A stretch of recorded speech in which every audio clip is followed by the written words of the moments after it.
जनकपुर में श्री सीता जी के विवाह में रखा हुआ धनुष कोई सामान्य धनुष नहीं है।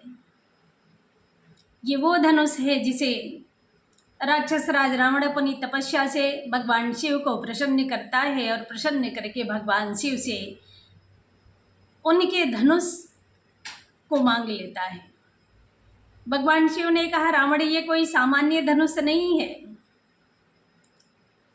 इसे एक बार उठाने के बाद पुनः जहाँ रख दिया जाएगा उस स्थान से इसे कोई उठा नहीं सकता। सामान्य मनुष्य, सामान्य वीर भी इसे उठा नहीं सकता। रावण ने कहा, भगवान शिव आप इसे ले जाने का आदेश तो करें, मैं सीधे लंका में ही ले जा कर के रखूँगा, बीच मार्ग में कहीं इसे उतारूँगा ही नहीं। भगवान शिव ने धनुष को प्रदान किया। रावण धनुष को लेकर के चलने लगा।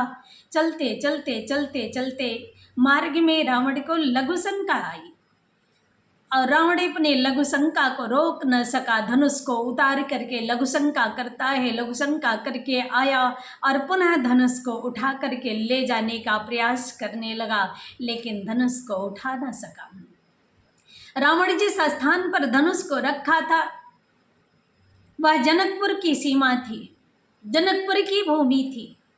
श्री विदेहराज जनक जी महाराज की नगरी थी।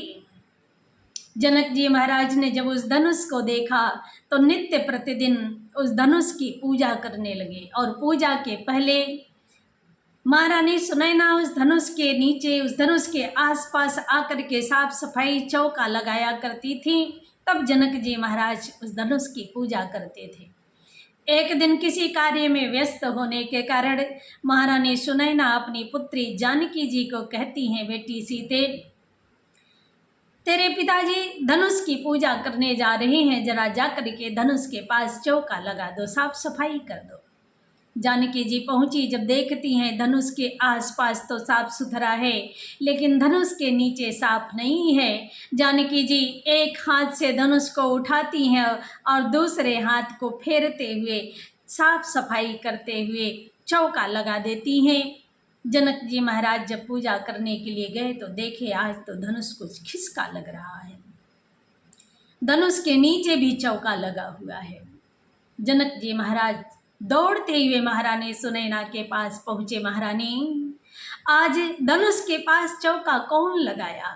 महारानी सुनैना ने कहा, पुत्री सीते ने चौका लगाया।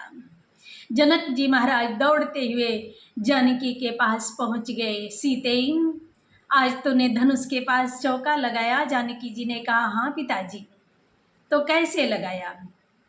बाल चंचलता बस दौड़ करके जानकी जी धनुष के पास पहुंची, बाएं हाथ से धनुष को उठा करके दाहिने हाथ को फेरते हुए बोली, पिताजी मैंने ऐसे ही चौका लगाया।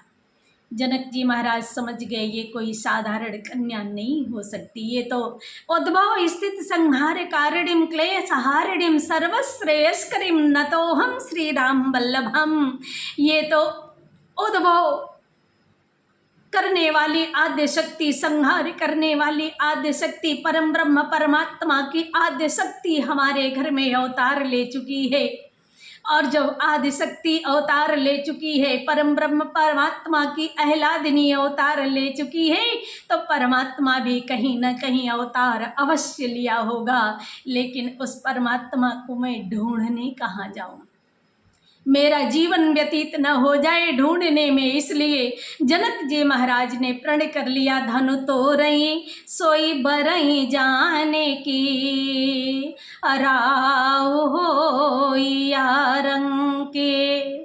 जो इस धनुष को तोड़ेगा उसी के साथ मैं अपनी पुत्री सीता का विवाह करूंगा। वो राजा भी हो सकता है, रंक भी हो सकता है, क्योंकि परमात्मा तो राजा के रूप में भी अवतार ले सकता है, एक रंग के रूप में भी अवतरित हो सकता है। जनक जी महाराज ने प्रण कर लिया, धनु तोरई सोई बरई जानकी राव या रंक। और उसी प्रण की पूर्ति करने के लिए परम ब्रह्म परमात्मा भगवान राघवेंद्र सरकार शिव धनुष ने तोड़ा। राम ने स्वयंवर में जिस घड़ी सब करने लगे थे स्तुति दशरथ कुमार की। जय रामचंद्र आपकी जय जय हो जानकी। भगवान राघवेंद्र सरकार ने उस धनुष को तोड़ करके अपनी आह्लादिनी श्री जानकी जी को प्राप्त करते हैं।